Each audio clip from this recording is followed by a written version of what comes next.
जय हिंद स्टूडेंट। हम लोग पढ़ रहे थे class 10th chemistry chapter 4 carbon और इसके यौगिक के बारे में। ठीक है, तो आइए आज हम लोग इसमें आगे बढ़ते हुए पहुंचे हुए थे एल्कीन के नामकरण पे।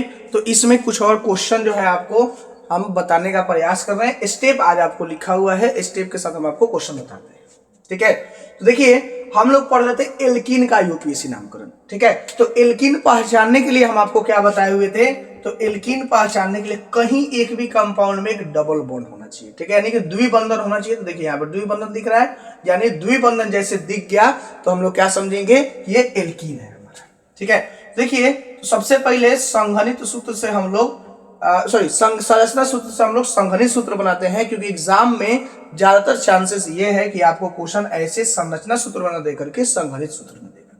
ठीक है, तो देखिए संघनित सूत्र लिखने का तरीका क्या है, तो कार्बन जो है उसके साथ बॉन्ड दिखाते जाएंगे, बस हाइड्रोजन को अब बॉन्ड के साथ दिखा करके उसको क्या है संग्रहित करके एक जगह इकट्ठा करके दिखाएंगे। जैसे कि यहाँ पे एक कार्बन के साथ 3 को हाइड्रोजन है, तो एक कार्बन के साथ 3 को हाइड्रोजन ऐसे दिखाएंगे। फिर सिंगल बॉन्ड है बीच में, तो सिंगल बॉन्ड दिखा दिए। फिर एक कार्बन के साथ हाइड्रोजन है, तो इसको हम लोग CH दिखाएंगे।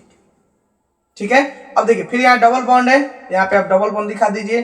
फिर यहाँ कार्बन के साथ एक हाइड्रोजन है, तो इसको आप क्या करेंगे CH दिखाएंगे।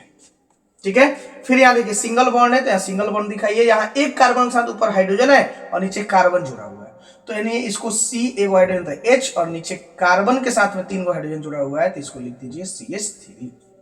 ठीक है, फिर यहां से जो आपका एक कार्बन के साथ 3 को हाइड्रोजन जुड़ा हुआ है, तो इसका नाम लिख दीजिए फिर CH3। ठीक है, ये हो गया हमारा संघनित सूत्र। ठीक है, तो आइए संघनित सूत्र जब हो गया तो फिर स्टेप बाय स्टेप फॉलो करके इसका IUPAC नामकरण करते हैं कि IUPAC नाम इसका क्या होगा। ठीक है, तो देखिए स्टेप फॉलो करेंगे। कार्बन का लंबा चेन चुनेंगे, पहला स्टेप ये कार्बन का लंबा चेन चुनेंगे। ठीक है, अब देखिए यहां से चुन के आएंगे तो ये भी हमारा लंबा चेन में चलाएगा, और सीधा जाएंगे तो सीधा भी लंबा चेन में चलाएगा। ठीक है, अगर हम इसको चुनते हैं तो 1 2 3 कार्बन, एक तो ये लंबा चेन भी नहीं होगा, दूसरा इसमें डबल बॉन्ड भी नहीं आ रहा। तो लंबा चेन चुनते समय आपको ध्यान रखना पड़ेगा कि आपको डबल बॉन्ड आना चाहिए, हर हाल में आपको डबल बॉन्ड आना चाहिए। ठीक है, तो देखिए यहां से हम लोग सीधा सीधे चल के लंबा चेन चुनते हैं, टालने जाएंगे, और नीचे जो बच गए, इसको जो बच गए जो लंबा चेन में नहीं आता है उसको एल्किल समूह कहा जाता है।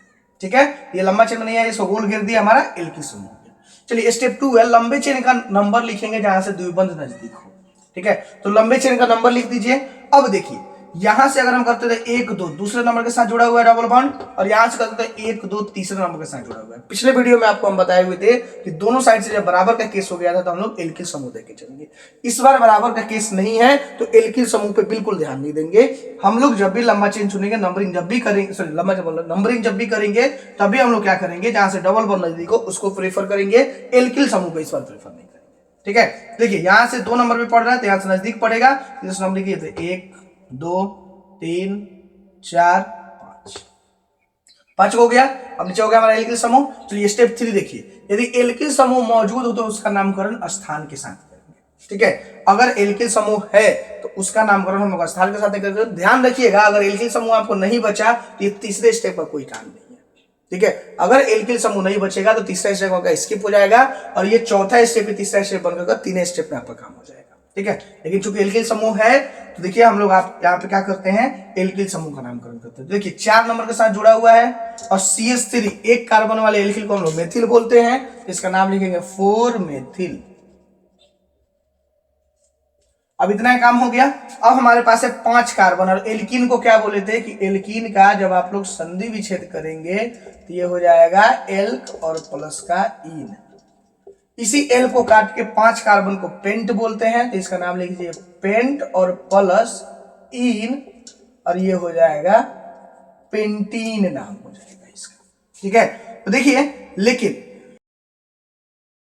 अब चौथे स्टेप में लंबे चेन का नामकरण द्विबंध के स्थान के साथ तथा इन लगा करके करेंगे। ठीक है, देखिए द्विबंध का स्थान क्या है, 2 नंबर से डबल बॉन्ड जुड़ा हुआ है, यहां पे लिखेंगे 2, और 5 कार्बन क्या है, आप पेंटीन लिख दिए, तो इसका नाम हो जाएगा पेंटीन। यानी ये जो हमारा कंपाउंड है, इस कंपाउंड का नाम है 4 मेथिल 2 पेंटीन। 4 मेथिल, 4 के साथ मेथिल जुड़ा और 2 पेंटीन, ये इसका नाम हो जाएगा। इंग्लिश में अगर आप लिखना चाहते हैं तो लिख लीजिए 4 मेथिल 2 पेंटीन। इसको नोट कर लीजिए, ठीक है। अब आप घर पे प्रैक्टिस कीजिए, बुक पलटिए, क्वेश्चन बैंक पलटिए, गाइड पलटिए, और एल्केन और एल्कीन से रिलेटेड जो भी आपके पास क्वेश्चन अगर ऐसा है कि जो नहीं बन रहा है, आप हमें इंस्टाग्राम फेसबुक पे भेजिए, ठीक है। मैं उसका वीडियो आपको बनाऊंगा इसके बाद, ठीक है। स्टेप था जो समझाना था आपको समझा चुका हूं, अब आप वीडियो भेजिएगा तो उसको हम बना करके आपको बताएंगे। चलिए, आई होप आपको मेरा वीडियो पसंद आया हो। वीडियो पसंद आया तो वीडियो को लाइक करें, चैनल को सब्सक्राइब करें। आप हमारे साथ फेसबुक इंस्टाग्राम के माध्यम से जोड़ करके अपनी समस्याएं भेज दीजिए। मैं कोशिश करूंगा जितना जल्दी हो सके आपकी समस्याओं का समाधान कर सकूं। तब तक के लिए जय।